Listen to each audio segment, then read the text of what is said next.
What is up, everyone? Horny Alf back for another video, and I have been documenting my journey through the 40K universe, getting exposed to everything that 40K has to bring.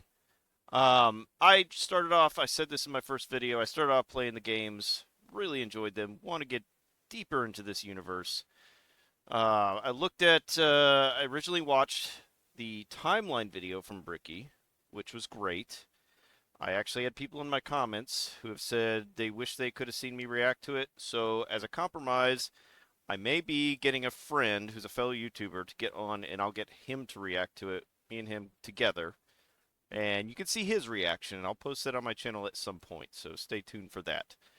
However, I've got to say, you Warhammer fans are some of the craziest and most awesome people I have ever met. You guys are super enthusiastic about your franchise. I have seen a ton of comments, a lot of views, a lot of people just coming in to watch. You guys are awesome. So we're gonna continue. My first video was Warhammer 40K Factions Explained Part 1 by Bricky. Again, go see Bricky, his channel. I'm gonna have all his links in the description for this video. Go check it out, please. But we're going to go ahead and get this started so I can start reacting to what I understand is all the Xenos and Chaos factions.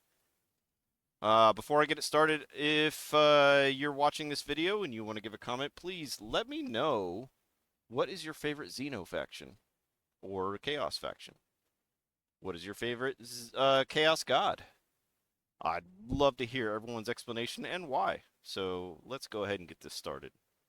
Hey all, this is part 2 in a 2-part series on the Warhammer races. If you haven't seen part 1 yet, we do the Imperium of Man. You can check that out in the description, and I would highly recommend you watch that. Yes, go watch that. I watched it. It's amazing. If you already have, go ahead and keep on watching. So after an entire episode of nothing but humans, we can now talk about Chaos, which involves humans again, but a little bit less. We also got demons and shit. I just felt someone grab my ass. What?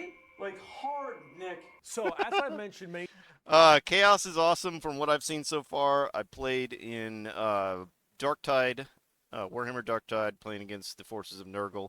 Played in Space Marine 2, you're playing against the forces of Tzeentch. I'd love to see if there's any other games. I think there's one that you play against Khorne's forces, maybe. I've also seen a Space Marine 1, you fight against the Orcs. But yeah, I can't wait to learn more. Let's go. Many times before, we've discussed the warp, the immaterium, the hellish landscape, the purgatory dimension realm between the material realm of our existence. Now, in the warp, it's terrifying, horrible. There are demons everywhere. Things are crazy. All your minds and thoughts and emotions get projected there. It is both formless and empty. It is vast and tiny. It obeys the laws of time and physics while simultaneously does absolutely nothing of the sort. It is a hodgepodge and a culmination of just unknowable, eldritch, horrifying shit. And there are 4 gods that permeate in Chaos and the Warp. These are the 4 major Chaos gods. And if we wish to learn about Chaos... So I learned about these 4 in his timeline video, at least a brush stroke surface level. You know, I know that Khorne is the god, he's probably going to talk about this, but Khorne's the god of, you know, war and death. Tzeentch is deception and of such things. Nurgle of pestilence, and then of course Slaanesh of debauchery and such. So yeah, I can't wait to hear more about their forces, and if it goes into that, I'm not sure, but yeah, I'd like to know what's your favorite Chaos God.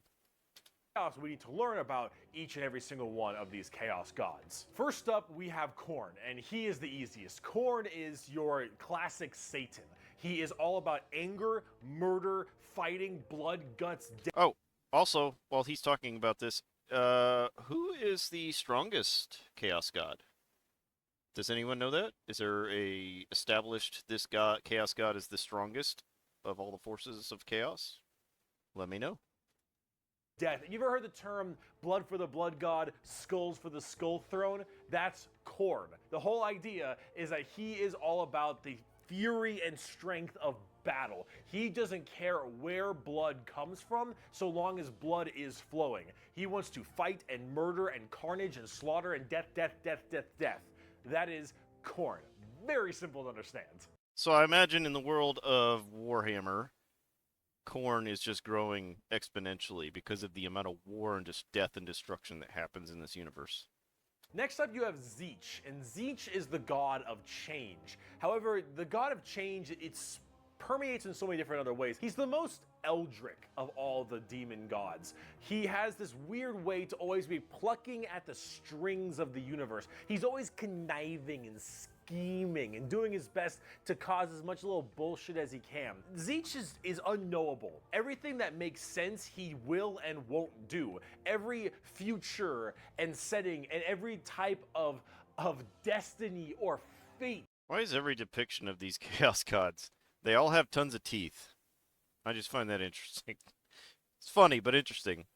But yeah, this guy is the guy that will make you feel like you're in an illusion. They'll make you feel like things are being said in your head that aren't there. That's crazy. Is all foretold and also changeable. It is set in stone while also completely random. He knows what everything is going to happen and also that none of it's going to happen. You would ask Tzeentch a question. That question leads to 3 more questions. And those questions lead to the heat death of the universe, which asks 4 answers to those questions. Good and then grief. he thinks to himself, what are questions even really? And are you even asking the questions? Or are you simply giving paths to answers and other horse shit? Tzeentch is just, I'm gonna fuck with stuff. He is yes and he is no. He is the understanding and he is complexity. He is unknowable. And that's what the God of Change is about. He's Very confusing. bizarre. And he likes birds a lot. I don't I know fought why. one of those Next in up, the we got game Papa in Space Marine Nurgle. 2. Papa Nurgle, he loves you for who See? you are. More Probably teeth. not. He will murder you just the same. But Papa Nurgle is about rot, pestilence, death, and decay. He is the end of everything. Him and Tzeentch do not like each other very much because where Tzeentch represents change and adjustment, Nurgle represents stagnation and death. He is all about miasma and pestilence and large bloat and pus and organs. So, with that being said, I get the pestilence side, but he's also the god of decay. So, with the Imperium in a state of, I guess you say decay, because they don't have the technology they used to have, things are kind of stagnant. Does that feed into Nurgle? I'm just curious. Let me know. And people just being sedentary, sloth. He is the idea that everything will rot and decay and die. Nothing is certain besides decay and death. All of us will end up the same way and broken down through just sheer nasty. never-ending decomposition. So the joke that Nurgle always loves you is generally because of that, because we all end up the same. We all rot and we all die and wither. Oh, that's delightful. That's Nurgle, and he's got a general theme of course, pestilence and different kinds of diseases and sickness. But it's not. It's not. That's generally Okay, it's not just rot, decay, or rot and pestilence as far as people dying or plague. It could just be a society in societal decay. I'm guessing. That's what I was asking earlier. So Nurgle. He's pretty easy to understand as well, and he chunk. Finally, we have the youngest of the Chaos Gods, and that is the Slaanesh, naughty also one. known as the Prince of Pleasure or the God of Unspeakable Excess. Slaanesh is generally referred to with sex, but it's not only sex, it's just that's a good avenue if you want to make stuff. Slaanesh is just the idea of the senses of the body being cranked to not just 11, but more like 17. See, we'll discuss Slaanesh a little bit more when we talk about the Eldar, because they done fucked up. Yes, I heard about the in his timeline video about the Eldar and their fall from grace into debauchery. That was pretty wicked. I'd like to hear more about that, and I assume I will in this video. But he it or whatever is mainly about just the excess of emotions. And therefore, sex is generally a large part of it. Good However, grief. it's mostly pain and torture. Lots of pain, torture, but Yeah. sometimes sexually related or drug related. Lots of drugs. Lots of drugs. Slaanesh gets off on everything. Extremes in happiness, extremes in sadness, extremes in pain and sadism. So Slaanesh is the queen of bipolar.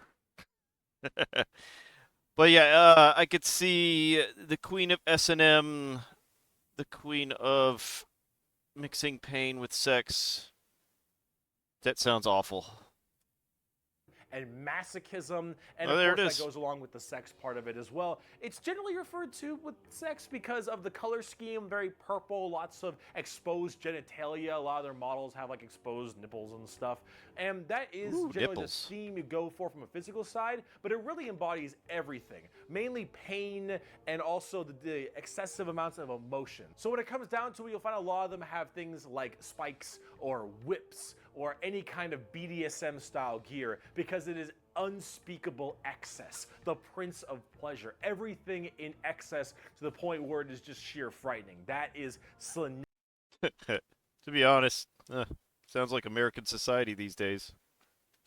in a nutshell. A little bit bizarre and a little hard to describe sometimes, but as we talk more about the Dark Eldar later in this video, you'll understand it far, far better. and Ooh, far can't more wait to than get you into want the Dark to. Eldar. They might be thinking, why would anyone ever want to join Wait, Chaos? that sounded They bad. all look horrifying, screwed up, and just frightening things, right?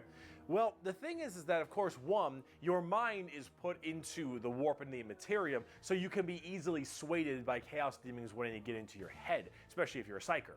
Sometimes regiments of the less mentally strong people, whether they be civilians or, say, low-level guardsmen or conscripts, can be easily swayed by this and become chaos cultists and stuff, and they serve their dark gods and whatever god they personally prefer. However, So, I was playing Space Marine 2, and on the last planet we visit in that game, you get into an area that's either crisscrossed with the warp or in the warp itself, and you see Imperial Guardsmen just losing their minds, crawling into the fetal position, screaming into the air, whatnot. I'm assuming that was depicting what happens to normal people or people with non-fortified minds when they're exposed to the warp and the chaos. Correct me if I'm wrong in the comments. and this might seem strange, chaos in their own right isn't necessarily evil. See, the warp is I wonder what he means by that.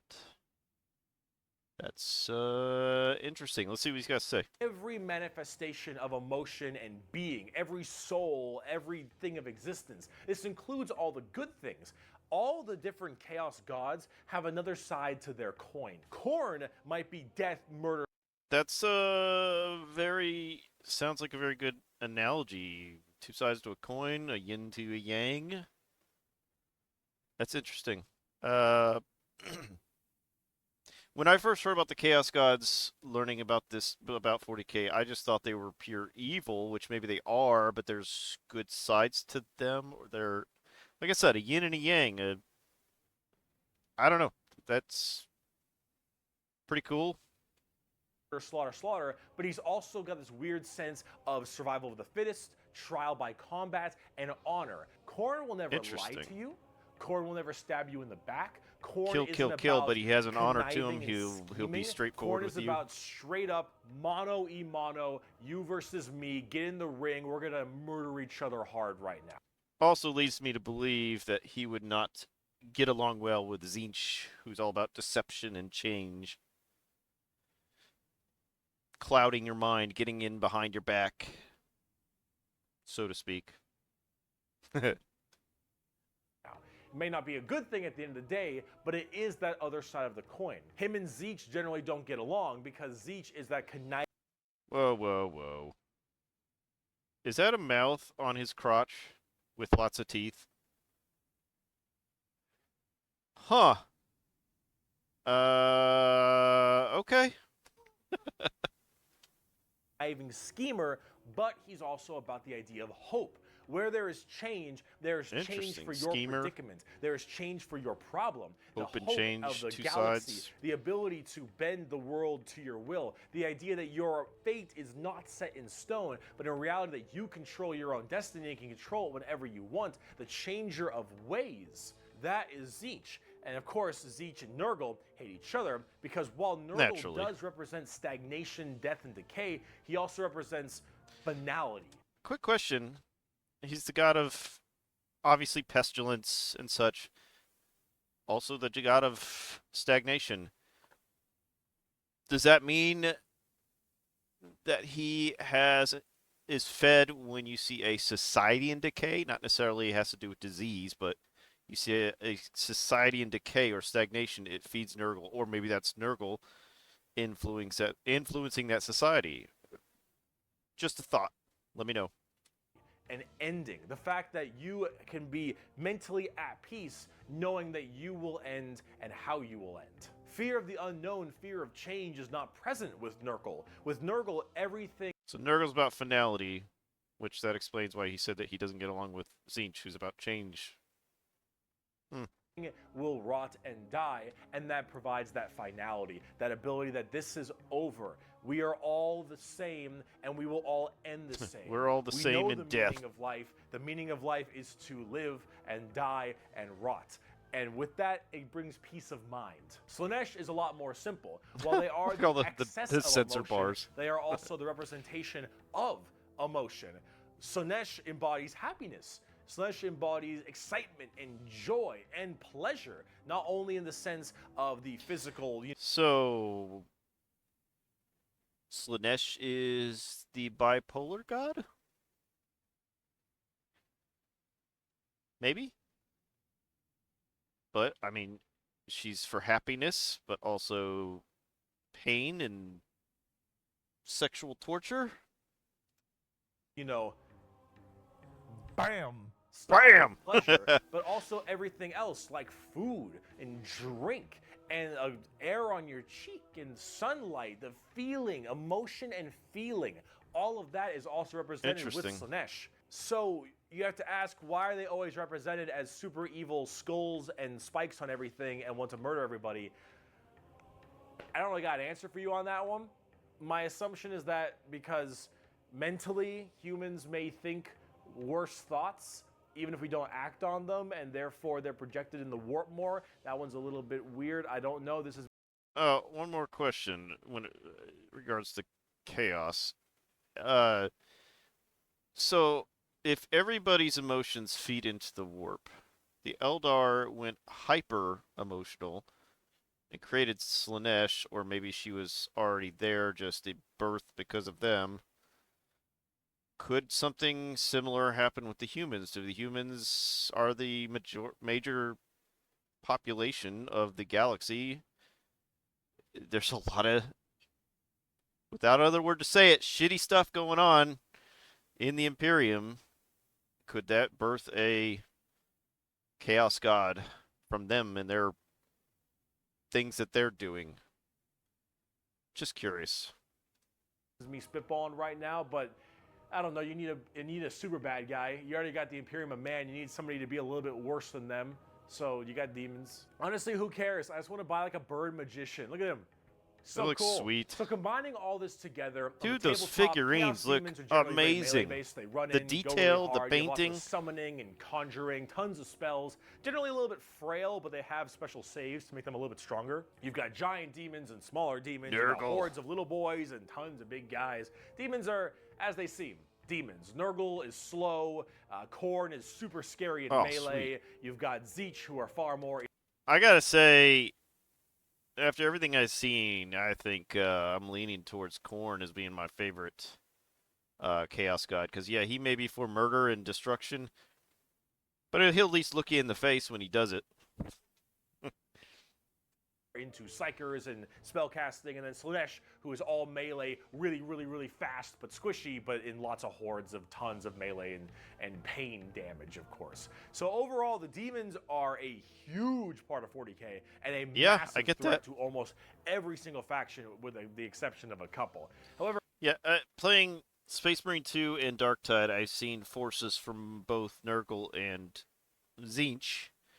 I'd love to see does any of the other Space Marine games or any other Warhammer games have other Chaos factions in them? I'd be curious. I'm thinking about going back and playing Space Marine 1 at some point, but let me know. The big part about demons is also transferred into the other 9 Primarchs we didn't talk about, which are the Chaos Space Marines. Yes! So Horse and all of his boys, This all is of them in the okay. Primarchs. This is what I want to dig into, the Chaos Marines, because I was playing Space Marine 2, and they showed a couple, because you can, in Versus mode, you can play as either a Chaos Marine or a Loyalist. And the Chaos Marines, they have the 9 legions, and some legions serve a specific Chaos God. That's what I want to dig into. Which of these serve specific Chaos Gods? Which of them don't? If they don't, I don't know. But we'll see. They have all also become Chaos Boys, and they all have their own special Chaos Legions, specializing in so many different things, just like the Adeptus Astartes, the Angels of Death, the regular Space Marines. Chaos Space Marines aren't a whole lot different than the regular Space Marines. They have the same armor, generally the same training and toughness. They just specialize in different kinds of things. And also a lot of the Primarchs have ascended into greater demons?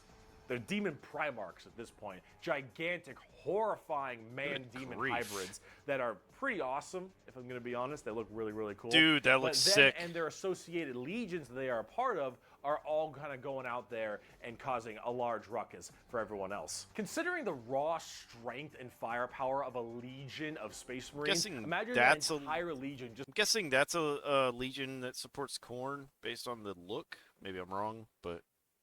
converting to chaos and immediately fighting you. It's generally pretty horrifying. There's a lot of them, so I gotta write them down. But you've got the Emperor's Children with Primarch Fulgrim, loyal to Slanesh. These people, they are some messed up people. They're just sensory overload. Tons good of grief. Drugs, tons of torture. And I think Fulgrim is a demon Primarch right now. And oh god, I am terrified to see what that man looks like. So the Primarchs that aligned with the Chaos Gods, do they mutate? Does the Chaos, the Warp, have an effect on their bodies? It mutates them into creatures? Because looking at this, I don't know. I don't think that looks like a female, so it can't be a Primarch. But I'm just curious if they mutate into take on likenesses of the god they serve. Based on the tabletop, because Emperor's Children are not good people. You've got the Iron Warriors, which are kind of like opposite of the Imperial Fists, with Primarch Perturabo, I believe is his name. They're Chaos Undivided. They just kind of serve Chaos in a general aspect instead of choosing one of the they four. don't pick a single one. The Iron Warriors are big on the siege and fortification, and they're basically entirely against the Imperial Fists and are a major rival. Perturabo, I believe, is also still alive, and I'm also very interested to see what he looks like, because Demon Primarchs are badass. You've got the Night Lords with Primarch Conrad Kurz. Conrad Kurz is dead, which is good because he's a sick fuck. But the Night Lords are generally about terrorizing people and terrorism. They're generally about fear, and rightly so. You've got the World Eaters with Primarch Angron, still alive, also excited to see. Oh, good Angron, grief. Wait. That dude had 2 layers of teeth. So back to my question before. Again, do the Primarchs or the Space Marines that serve with them, do they get mutated by we're serving the Warp, serving the Chaos? That's crazy. You've known an angry person. Angron is the angriest son of a bitch you will ever know. Angron removed parts of his brain that didn't make him angry, so he could be angrier. Angron. Fucker's mad. You've got the Death Guard with Primarch Mortarion. They actually have their own special codex and their own major army on the tabletop. Mortarion himself is actually one of the... So the Death Guard serve Nurgle? Is that what I'm getting? ...models. And look at him. Look at him. It's so cool looking. That's wicked. Of course, Nurgle based, obviously. So There you very go. slow but very tanky. You got the Word Bearers with Primarch Lorgar. Lorgar is, I believe, still alive. I don't know what's up with him at the current moment, but the Word Bearers are generally the people who caused all the major problems in the beginning. At least I blame them for it. They're little assholes. You got the Black Legion with Primarch Horus. Get fucked, nerd. You've got the Alpha Legion with Primarch Alfarius Omegon. Chaos, I think. And then finally, you've got the Thousand Sons with Primarch Magnus the Nerd. Ah! The Thousand Sons also... Thousand Sons. These are the ones we saw in Space Marine 2 serving Zinch. They have a very Egyptian look about them. I find it pretty awesome. But I enjoyed killing them also in the game.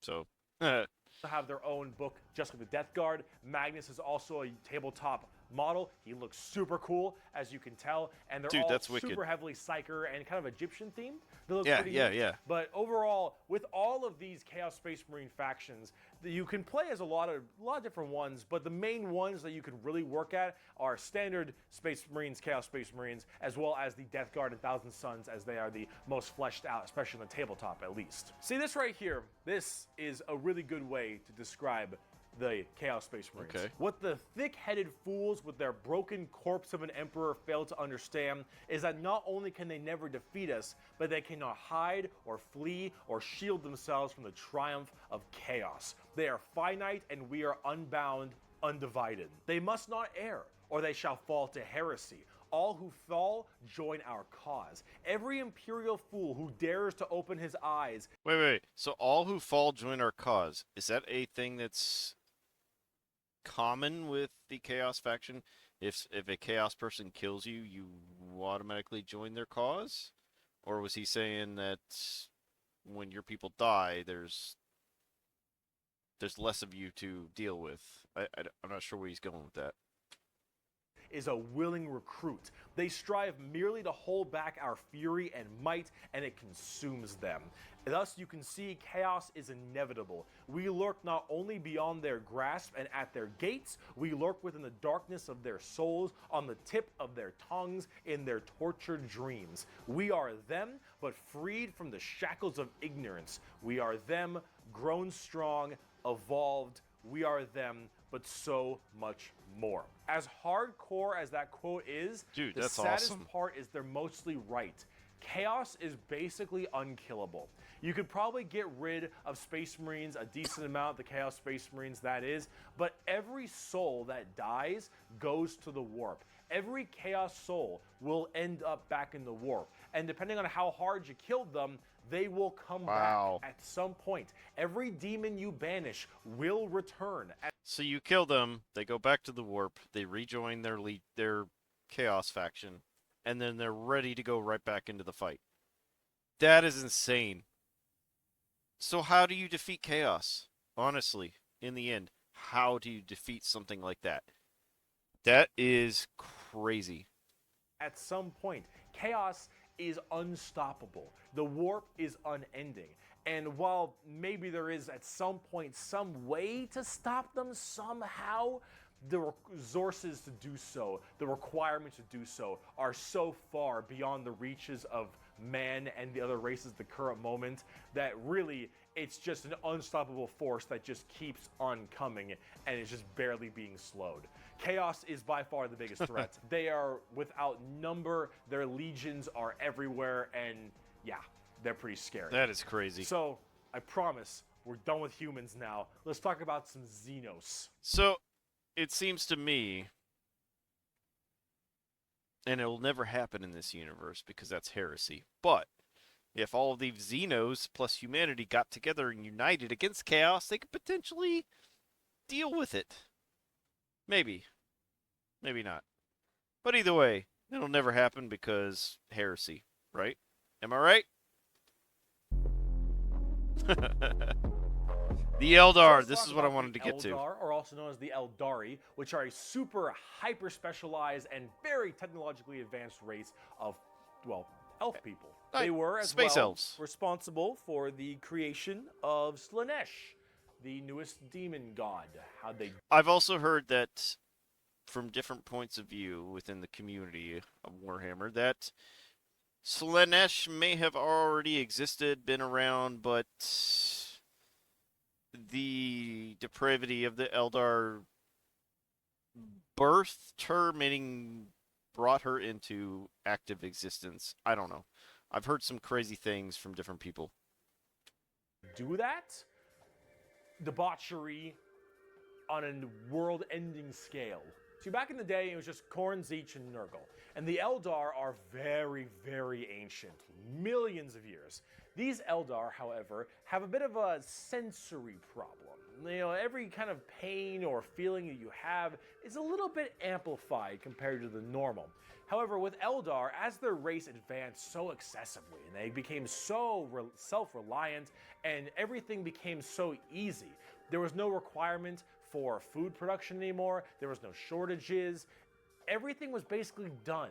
Everyone was so comfortable, and that comfort breeded this weird sedation, and that sedation breeded... Yeah, so he talked about this in the timeline video. They all their immediate needs were met.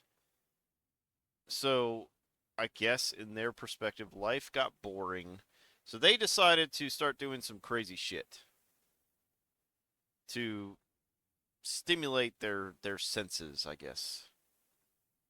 Breeded the requirement for more and more debauchery. Debauchery! Debauchery! Debauchery! Debauchery! Debauchery! When everything you have can be so easily acquired, you will end up down this road of pure debauchery. All of the senses the Eldar had that were so powerful, things like feeling, happiness, sadness, and just evil and good, all needed to be satisfied and satiated. And the desire to satiate these senses grew more and more with worse and worse debauchery. It started Dude, off that's with insane. things like sex and drugs becoming so much more rampant because of these are the first things you generally turn to when requirements for living are so easily accessible. It would get to the point that made Sander Cohen in BioShock look sane. Yes! All right, this is the kind of debauchery it led to. Dude, that is not far from the truth. The BioShock, the first game, the way they depict the world under that city under the ocean, that's spot on for what happened to the Eldar. It was constantly satisfying and satiating these sexual and sadistic or masochistic fantasies that only elevated and elevated. And this was species-wide. People started going down darker, more depraved, and more violent paths as time went on. However, some people didn't entirely take to that. Some of the Eldar were looking at this depraved species that they had become and said, no thanks for me, dog, I'm good. And they bailed. These are the Craft World Eldar. They left on these giant continent-sized starships called Craft Worlds. They believed in learning the old ways of the Eldar and pushing away from this depravity and debauchery and going back to their main roots. And So are the Craft World Eldar, and I know this is 40K universe, so nothing is good in perspective, but are the Craft World Eldar on the better side of good versus evil versus other factions? Because they saw the light, they saw the depravity that was happening? Let me know. And so they would segment themselves on these giant craft worlds far in the outer reaches of space. They even had this thing called the Webway. Remember what we mentioned about Yep, warp you travel mentioned with the that Imperium? Well, in the the first Eldar had video. something way safer called a Webway. And the Eldar Webway is actually like a pocket dimension kind of thing. And in that pocket dimension, there were also more horrible, depraved groups and clans that would spend their time in there. And if you imagine the debauchery was bad already, these were debauchery X10. So all of this continued, and it bloated. Good grief. Until Slanesh just Boom! burst forth. All that emotion, all that mental, well, thought processes, I suppose, all of this in such a condensed space. Don't forget, this is all being shot, all their souls as well, into the warp. All this depravity right into the warp. So what happened? Boom! Slaanesh was birthed and killed off 90% of the entire Eldar population. Untold grief. trillions had their souls ripped from their bodies and their actual fleshy bodies devoured by Slaanesh demons. The entirety of the Eldar race was eaten alive and their souls that's consumed to the insane. Prince of Pleasure. All of them got fucked up. It was so bad that it literally ripped a warp hole into the fabric of the materium called the Eye of Terror. That's literally this like quasi horrifying gateway portal. All right, sorry about that. So I heard about that. So the Eye of Terror, I heard that opened up near Cadia, and the Eye of Terror may or may not be the reason why Cadia was destroyed. I saw that in some of the comments from my last video. Interesting. Yeah, that's crazy. Portal from the Materium and the Immaterium right next to Cadia. Oh, And it is horrifying. So this Slaanesh, also known as She Who Thirsts by the Eldar, slaughtered the entire population except for a couple. Those in the craft worlds were actually not affected those by this ships- as they were so far those ships look fucking amazing. And what I understand is they're the size of continents. Those are huge ships. That's ridiculous.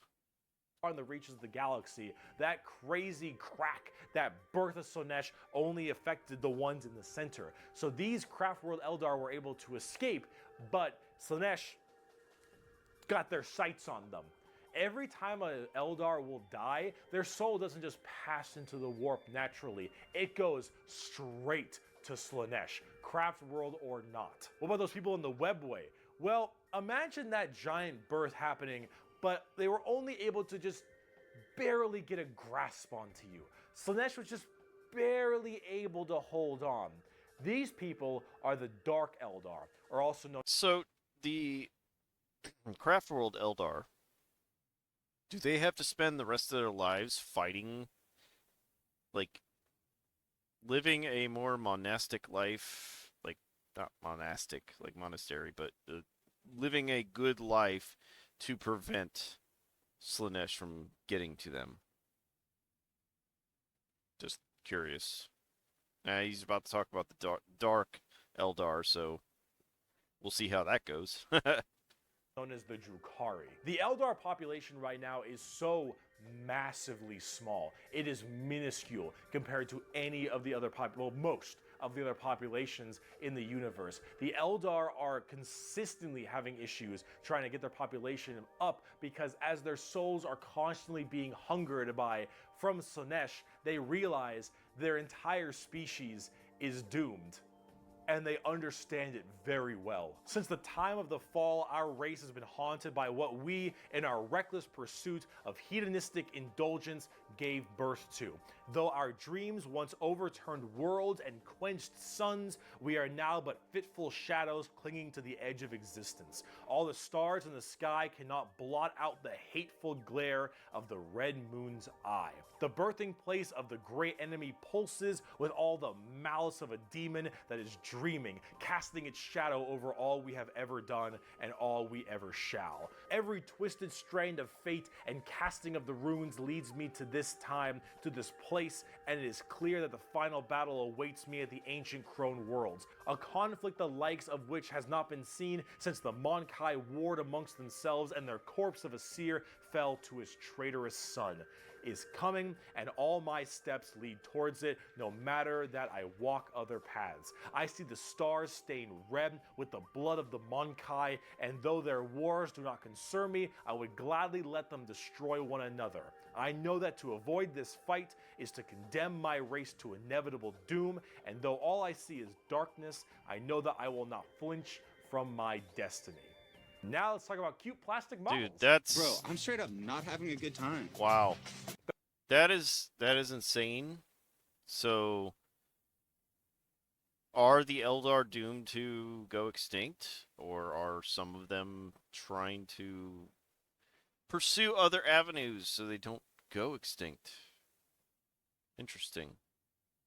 The first playable race we have for the Eldar are the Craft World Eldar and living in those Craft World starships I mentioned earlier. And each of them have their own kind of Craft World, almost like a Space Marine Legion. Each Craft World is in itself its own special kind of group. And the Eldar themselves are very fast and rely a lot on trickery. They are squishy, a bit weak, but they're very in tune as psychers. Tons of psychers across the entire Eldar population, and their weaponry and abilities are fast and extremely hard-hitting, but of course rather fragile.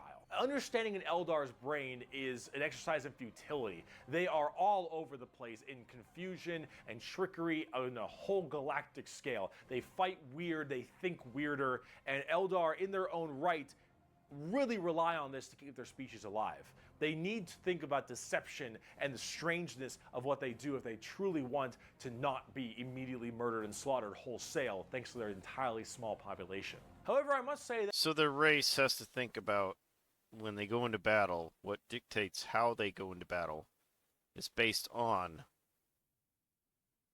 the size of their race, how much they have left. They will do things based to... it seems like their population is getting slightly better. These craft worlds hold millions upon millions of people. And as they continually, reproduce and have their craft worlds expand, losing a...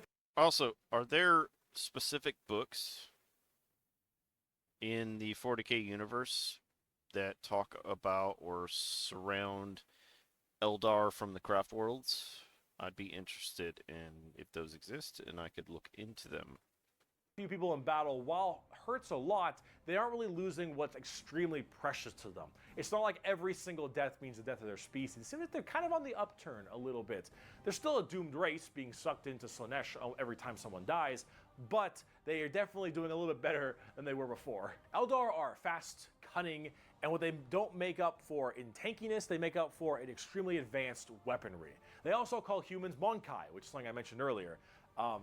That is a derogatory slur for humans in the Warhammer world. Why is it called Monkai? Well, it's because you can't, in your game, call people monkeys. On the tabletop, exactly what I Wow. said. Not very tanky, Dude! generally pretty squishy. Okay. Are those mechs? Be honest, I got those are like hover tanks. You got the soldiers, you got the little fighters. Are those mechs? Holy shit. Hit like trucks and move at Mach 5. Fast, hit hard, die fast. Exactly how it sounds. They've been good for a very long time, too. We bring only death and leave only carry on. It is a message even a human can understand. Eldar. So, Wow. Drukhari. Let's talk about the Dark Oh, Eldar. the Dark Welcome Elves. to today's episode of How Fucked Up Is Fucked Up. Yeah, I have a feeling So this is going to those get fucked people I up. mentioned in the Webway, in the super deranged cults and the depraved people of the Eldar, in the Webway, they didn't quite get a hold onto them. Slaanesh has them, but it has them on by the pinky finger. And they're slowly being consumed by Slaanesh, but they found out they can stave her off by doing Slaanesh things. The Dark Eldar are by far the worst, most horrifying, disgusting, depraved, and brutal race in all of Warhammer 40k. These are entirely a group of people whose full purpose to save their species from extinction, to go into planets, raid them, and take as many slaves as they possibly can to torture them for 1, 5, 10, 20, a million years, because that torture will keep them from dying. Holy fuck. So, they get involved in torture and, I've heard some awful things that could happen, but holy shit. Wow. I'll let him speak, but the Dark Eldar sound awful. They look very BDSM style too. They definitely have a lot more spiky bits and they have a lot more of that kind of leathery black look to them. But let's Example, let's say you are an upstanding Imperial citizen, living life on a regular planet. You get invaded by the Necrons. The Necrons will shoot you with a deatomizer, and you will be destroyed in a millisecond, and that's it. Not the worst way to go. You are invaded by Chaos Marines or something. You take a bolter shot to the head or a chain sword across your stomach, and you get cut in half. Painful, but not the worst. The orcs arrive. They beat you to death. Hurts, but, you know, whatever. Tyranids, they eat you alive. Oh, pretty rough. Good, yeah. The Dark Eldar. The Dark Eldar. This is going to get a little graphic. I apologize. Okay. You pray you die. You don't. You are instead taken as a human slave.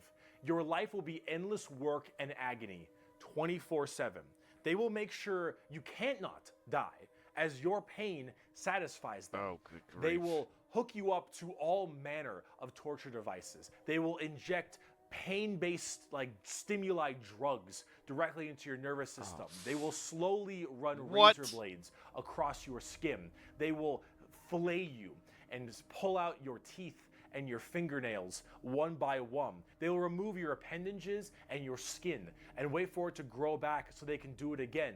They will murder and torture and use the R word, it rhymes with grape, your entire family in front of you and do the exact same thing to them. You yourself will also be rhymes with grape anywhere and everywhere possible. Holy fucking shit. These people are awful. Absolutely disgusting. All right, let's go for more. And this will occur for 20 years until you are no longer satisfying to them. And then you will be contorted, crushed, and twisted into some form of trophy.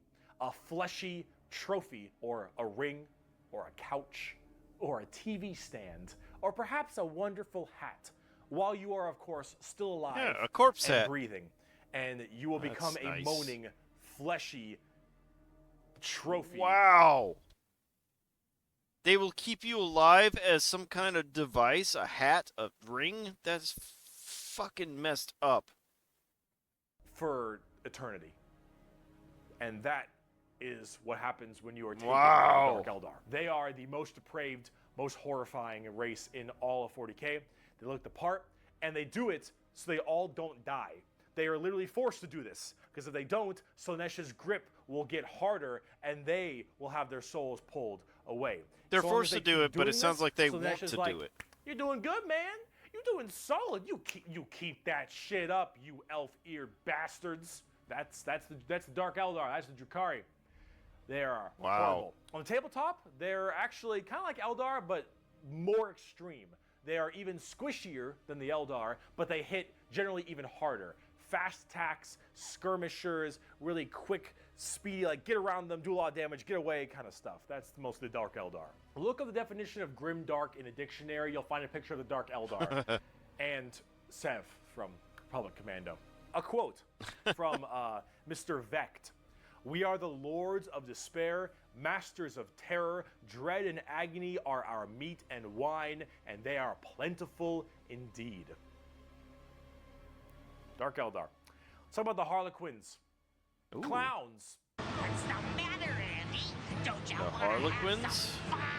The Harlequins are a bizarre race of Eldar. They're demonic clown performers. They're like a weird mix of Sander Cohen from BioShock and Jin from League of Legends, but in a more clown theme. They're artists of death and perfecters of their craft. They do not belong to Craft Worlds or any of the weird Drukhari people. They guard something called the Black Library, which is this giant tome of never-ending knowledge deep in the heart of the Eldar Webway, and also guarded by their god named Kegorok, I believe is how you pronounce his name. He is the laughing god, but it's the Eldar's laughing god? And these are the Harlequins, the Harlequin clowns. These are Eldar clowns, okay? So imagine the things that an Eldar, these depraved individuals, would find funny. Grief. And this is the god of that. It's a horror clown. These are gods of horror for us normal people. For them, they're like, oh. So are they worse than the Dark Eldar? He's making it out to sound that way, but maybe I'm wrong. Oh, it's so funny. They're all dying horribly. Honk, honk. They're very bizarre and difficult to describe.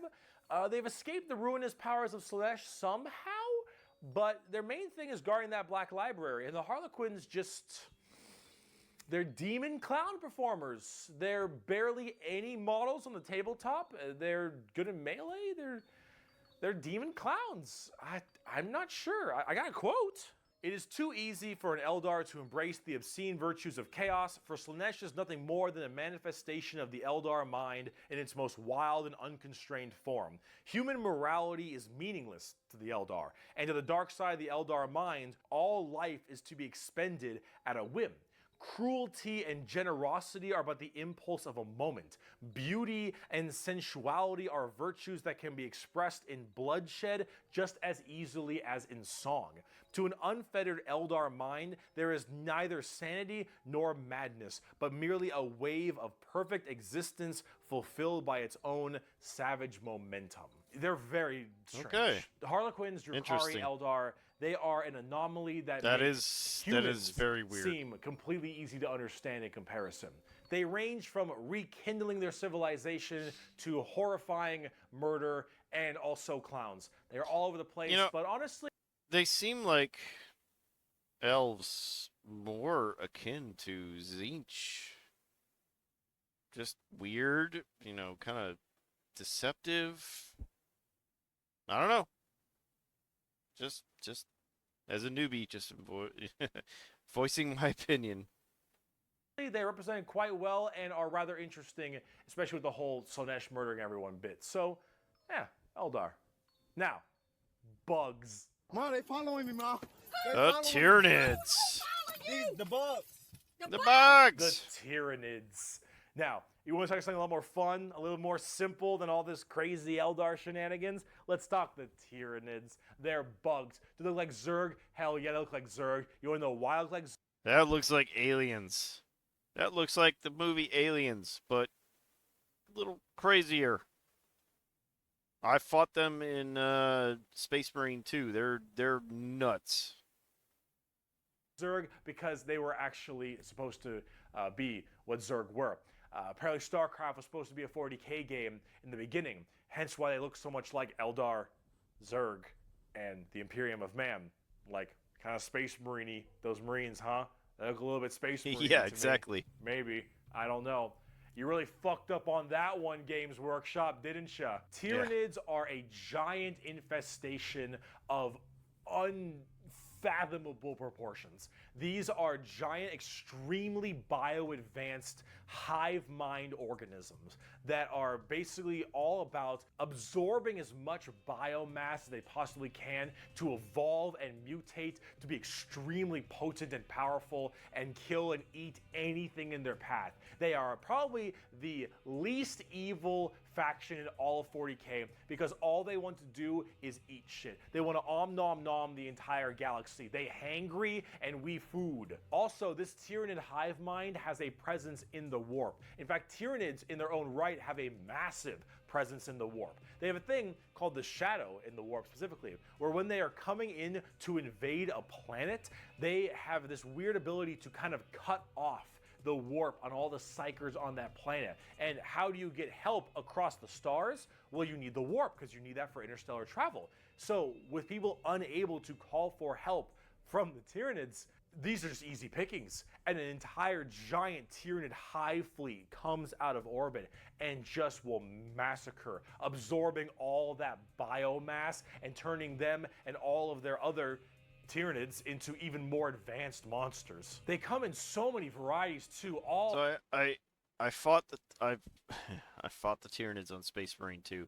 They are insane, but I've also heard the Tyranids came from outside the galaxy. Is that what I understand? They're not residents to the galaxy, but they showed up, and that maybe the fear of exploring outside the galaxy, there may be a lot more like crazy stuff related to the Tyranids.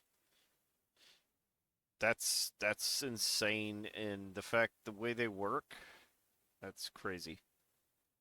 and based on what is important. Tiny little ripper swarms for scouting and having little dudes eat people up, to the Hormagons, Termagants, and Gene Stealers, good all the way grief. to the Hive Guard and the Exocrines and the Swarm Lord, to Hive Tyrants and their I giant fought a Hive battle Tyrant. fleets, and even something as Fucking crazy awful. as the Hierophant Bio-Titan.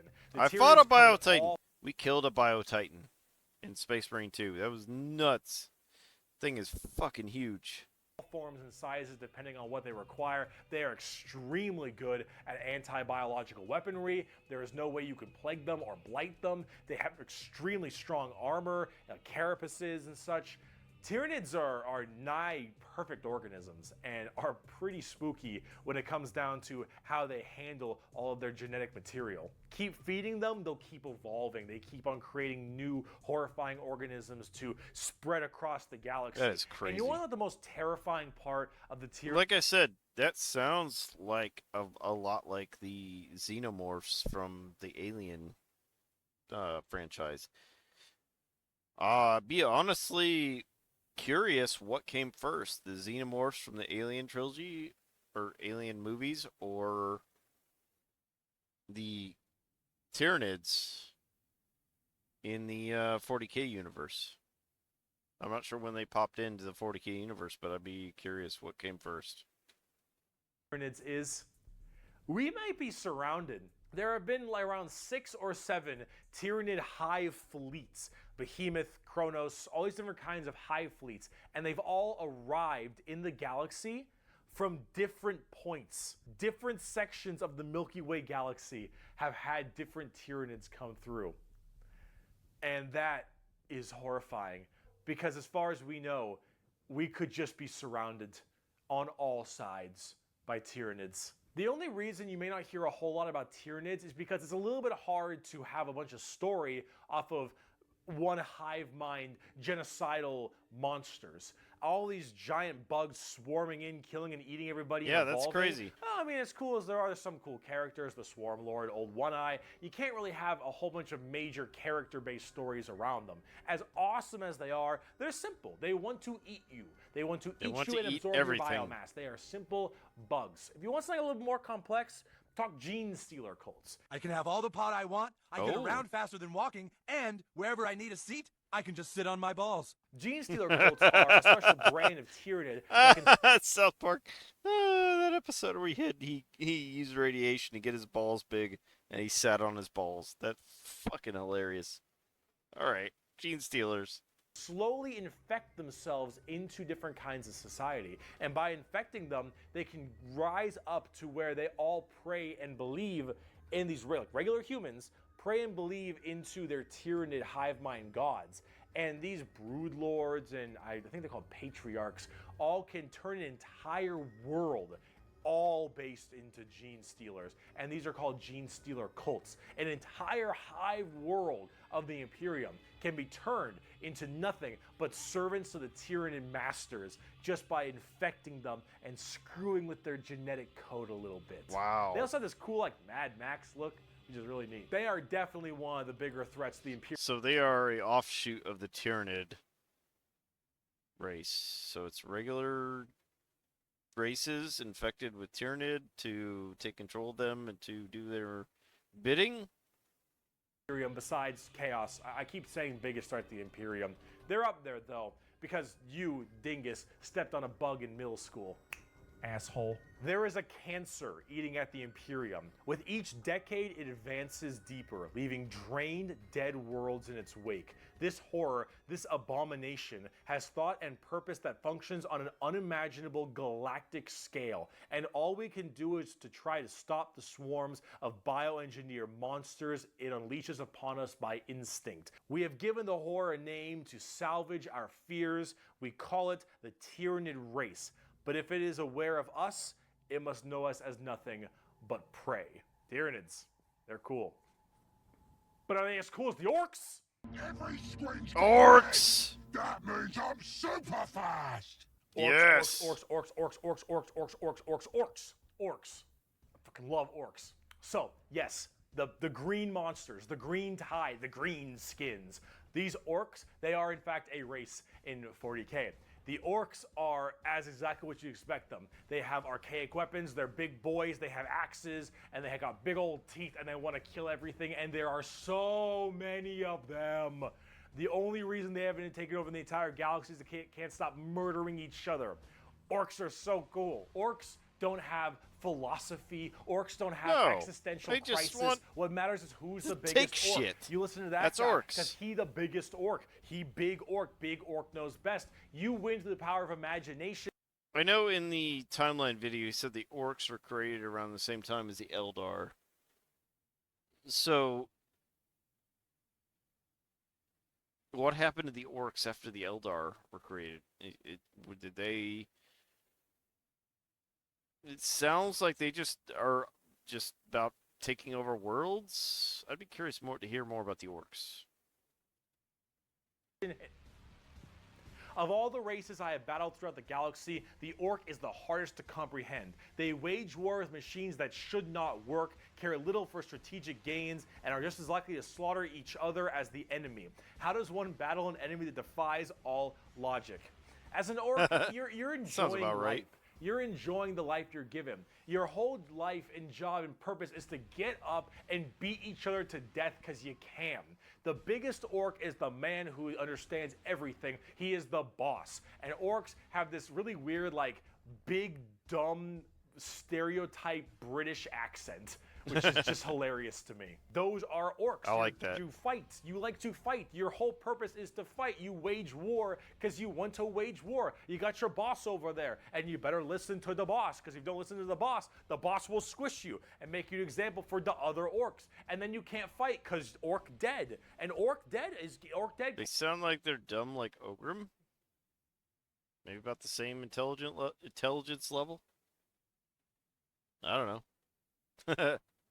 Can't fight because the orc dead. Orcs, they scrap together machines out of parts that don't make any sense, and because they That ship looks like shit. I'll just put it that way. That looks ridiculous. But that sounds about right for orc. believe, they have the mental imagination that that machine will run, it'll run. If that machine's out of gas, you're driving that machine with your fellow orcs, and the biggest orc is behind the wheel, and you run out of gas, some orc behind you is like, oh, Zog, we're out of gas. And the big orc is like, no, we're not. I filled the fucking gas tank up earlier. And all the other orcs are like, oh yeah, you did do that. And then you turn the fucking mech back on, and it works again. Does it have gas? Probably not, but it works. The power of imagination. They paint things red because it makes them think they go faster. They paint things purple because it's the sneakiest color. You want to know why? You ever seen a purple orc? Didn't fucking think so. Orcs are also like ancient as hell. They're back in the Eldari time Yeah, frame. they've been around But forever. Back then they were called Krorks, and they were much larger and scarier and far more intelligent. Now they're just orcs, and they're big, dumb, and they smack things. But they're pretty spooky. They're not very well armored, but they hit really hard.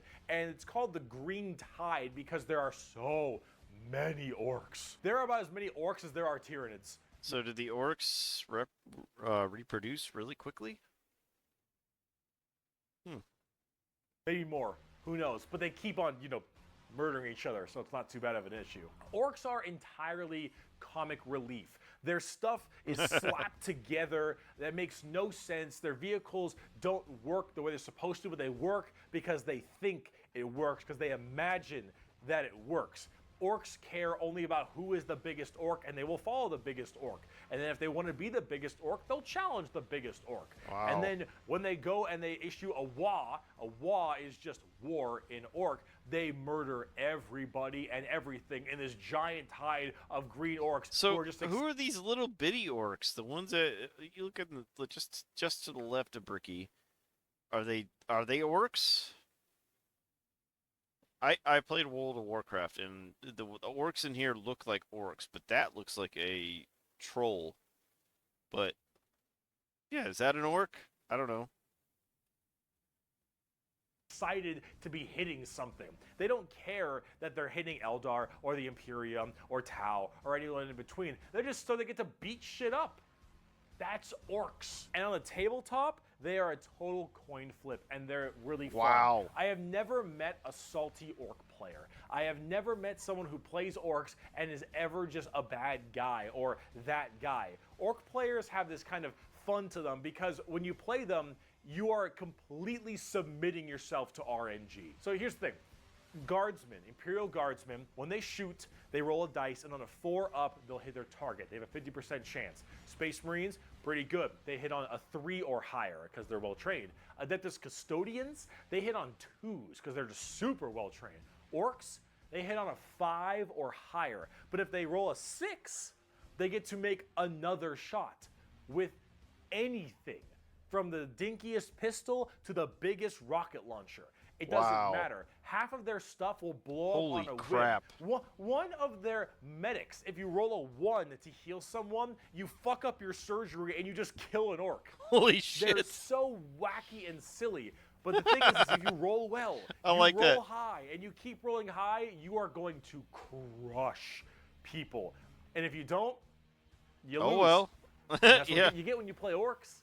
That's what happens when you play orc. It's a coin flip, which is why you can't be a salty bitch when you play orcs. That Because is insane. things won't go your way. It's just the roll of the dice. You're playing a dice game. But if you're going to have fun and you want to be stupid and you want to be silly, you're going to play some damn orcs. Yes. But on the opposite side of the fun part of this, Ooh. let's talk about the Necrons. Yes, Necrons. So they talked about him. He talked about it in the timeline video. The Necrons are an ancient enemy, but come to fruition for normal. And in the Space Marine 2 game, you run into a funeral world, a burial world, I think is what they call it, for the Imperium, but you go below the surface and you find out it is a Necron tomb world. Just crazy. But yeah. Let's hear about the Necrons. The Necrons are spooky, scary skeletons and very grimdark again. They have a much more fleshed out lore than before. Back in the day, they were just undead Egyptian space terminators, and they still look that way, but now they actually have a story. So way back in the day, you had the Necron tier. Kind of see a theme here: Eldari, Eldar, Krork, Orc, Necron, Necron tier. So the Necron tier were this race of generally kind of shitty people.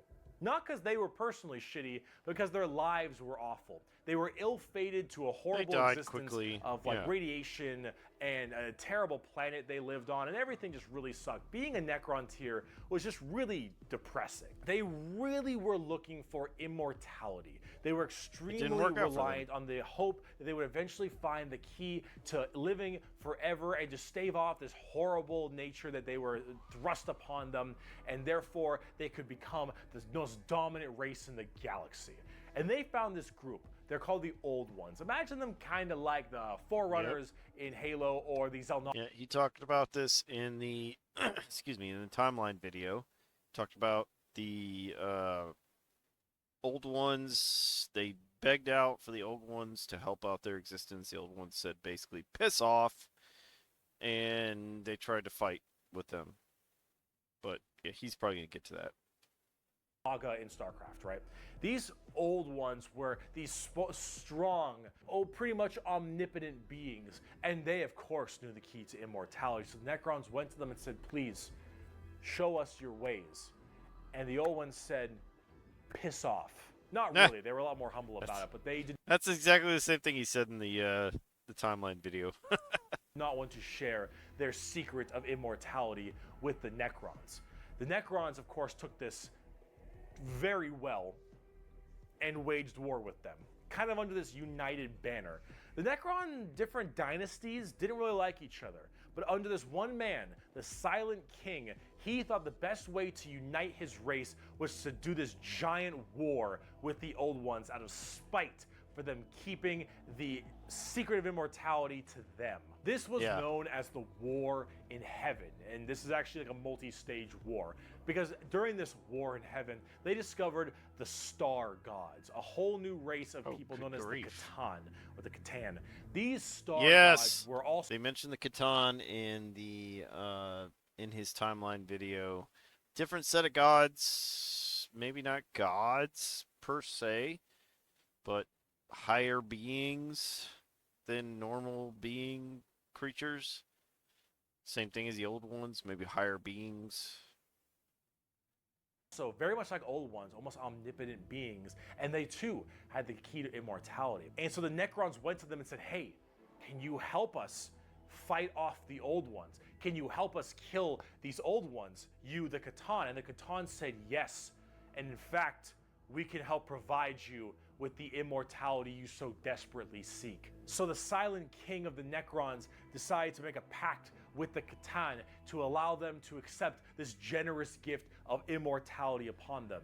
But this, of course, had been a horrendous trap, and the Necrons were dragged in chains to this biotransference where their flesh was stripped from them, replaced with nothing but turned a into metal hollow robots. shell, as their souls were ripped from their body and fed to the Catan.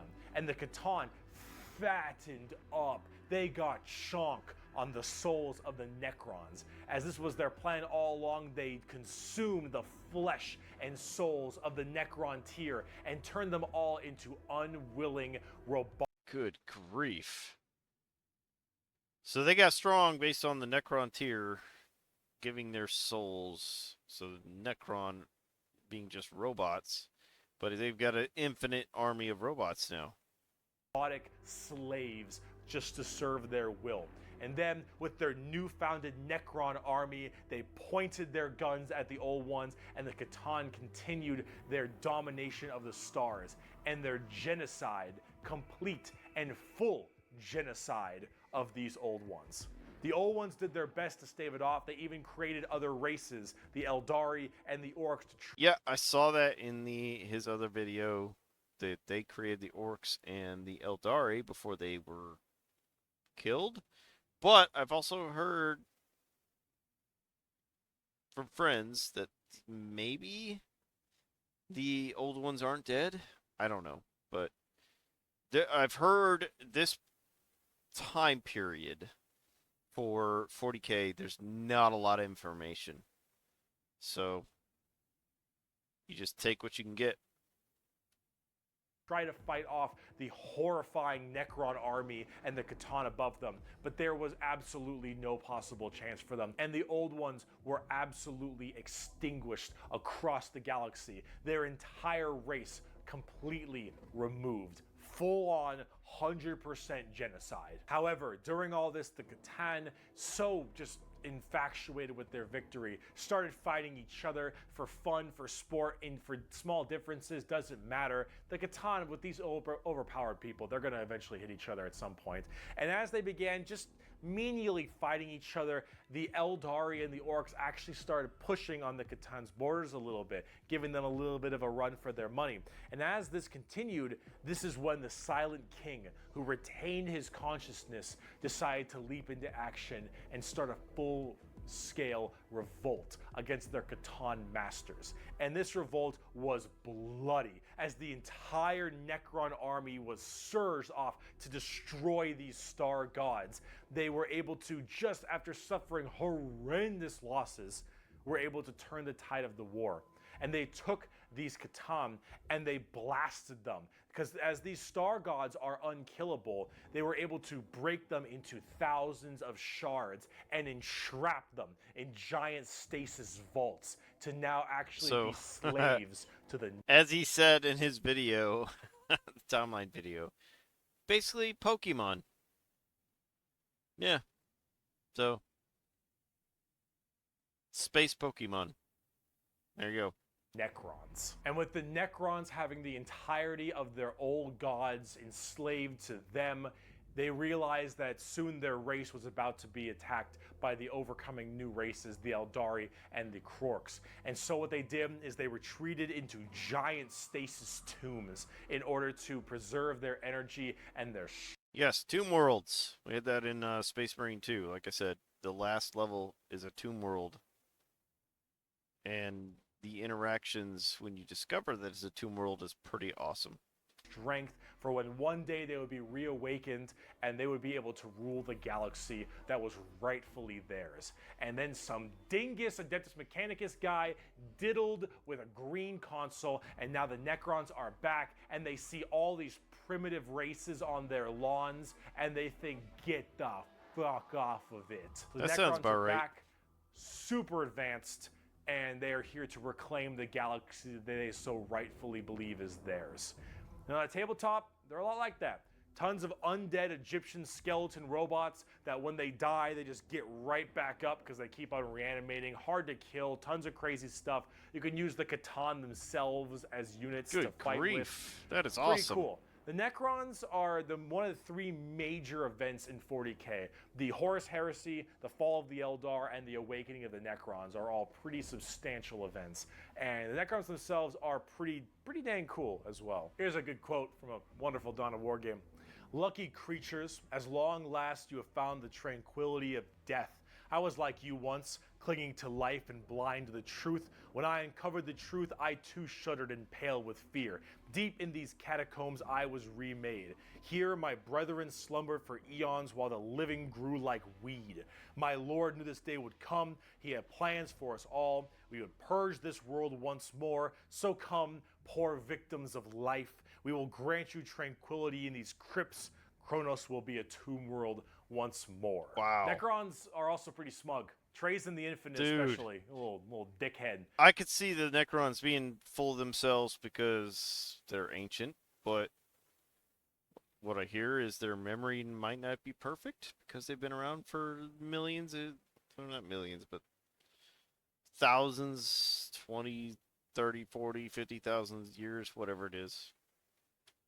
But speaking of dickheads, last race. Ooh. Let's talk the Tau. All right, so I know absolutely nothing about the Tau. He didn't talk about it in any of his videos. I'm curious about the Tau. The exact formation of the Tau Empire is not entirely understood. However, a long time ago, many thousands of years ago, in the 40k world that is, some Imperial navigation vessels were going around through different areas, and they saw a primitive race, blue people, smacking each other with sticks and stones. They thought, nah, dumb Xenos race, who gives a shit, and they bailed. Then this giant warp storm occurred right in that major area, unable to be breached. Then, once that warp storm 6,000 years later subsided, hello, those little sticks. Well, they decided to actually have no war of any kind and all just unite together under one flag of the Tau Empire. Oh. And now they have gigantic starships and Gundam robots and lasers and railguns and mechs, and they are here So to... these are the Japanese anime race of 40k? ruin your day for the greater good. That is generally the Tau Empire. They have this kind of feeling of this homogenous group. All species can go underneath the banner of the greater good. The greater good is their idea of the fundamental increase and help of all. In fact, they are most likely the most like the Covenant in Halo, where they have the overarching prophets, being the ethereals, who are actually kind of dicks and like to pull at strings a little bit, but then you have all these different races directly underneath them, and they all work together in this big group as this large, foreboding race that tries to spread their weirdly pseudo-religious influence across the galaxy. The alien is not... Pseudo-religious. That doesn't sound much different than someone else in the 40k universe. Passing on your religious beliefs to everyone around you. Who could that be? Intrinsically evil. Do not hate him. Pity him, his ignorance. Seek to understand his differences and equate him with his inadequacies. Only then will he accept his place in the greater good. That is generally the Tau. And if you're kind of wondering like what their mainly big shtick is, well, they're all about big robots and mechs. They have laser rifles and rail guns. They got giant mechs with tons of missile pods and Like I said, heavy rail rifles and they're rail guns. the and anime burst cannons and ion of this accelerators universe. and void shields and all this stuff. And that is generally what the Tau's all about. But you're probably thinking, Bricky, this doesn't sound that evil. This doesn't sound very Nope. grim, dark Warhammer. And you'd be right. The Tau Empire really don't have that much of a horrifying, grim, dark style like everybody else. They're much more younger, new age thing. In fact, they're probably a lot less evil and a lot even better than they are now back in the day because they liked having like that good guy faction. But a lot of us who really like the dark, depressing style of Warhammer didn't really like it that much. So, see, the Tau get a lot of hate, and a lot of that hate isn't necessarily unjustified. It's mainly from a tabletop perspective, Good but as you grief, can look at see all from all those the figures. visuals I've shown you recently, they don't really fit in the Dude, they so look like, oh, Japanimation anime. Fuck. I'm old enough to remember when it was called Japanimation, not anime. But they look like mechs from like Robotech. That is freaking awesome. 40K universe very well. They lack that super dark, dramatic, kind of high gothic level the Imperium has. They don't have the weird kind of like grungy stuff that Chaos or say the Orcs do. And the Necrons and the Eldar have their own specific style as well. The Tau really do look like something out of Gundam. And while it isn't necessarily a bad thing, it does definitely not fit too well. There's that. There's also the tabletop problem.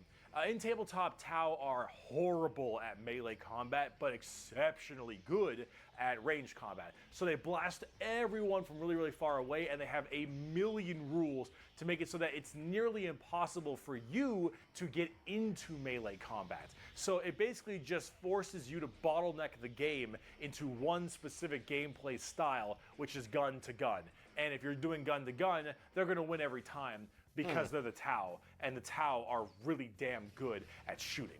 So it's one of those things that make the Tau generally rather hated, and a lot of different reasons for that, both from style and such. But this is actually one of the things I wanted to end this video with, is that the Tau, while they have their issues, you should not be discouraged from playing them. I'll make plenty of Tau weeaboo jokes, of course I will, but it's all generally in good fun. Anyone who legitimately doesn't want you to play a faction is an idiot, and you shouldn't be giving them the time of day. Exactly. You pick what you think is You cool play what you want to and what play. you play what you want to play.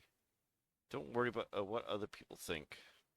like. In Warhammer, especially now, factions get better and they get worse. They grow and then they fall. You should only be playing what you think is cool. You like the look, Exactly. you like the models. If you're talking tabletop, that is what you should be going for every time, is what you think is badass, because things change all the time. But the universe of Warhammer has so much going for it. Every faction has something interesting, every character has a story, and there's a million stories to be told. The universe is vast and exciting, and while it is dark, depressing, and horrible, that is the damn charm. And out of everything I've told you in these two videos, if anything you could take away is the reason why so many of us are so into this series and why we like it so much. Because with so much variety, such an expansive universe, and so much that can be done, you can find yourself having a pretty great time. Yeah, Thank you so much for watching see this that. video. I hope it has been informative to you. If you'd like to see more of me, Bricky, you have twitch.tv/Bricky for my streams. You have my merchandise site in which I... Again, go check out Bricky. Go check out his channels. He's got his Twitch thing there. Also, I'm gonna put it in my video description. Go check out his YouTube and wherever else he is. Go check it out.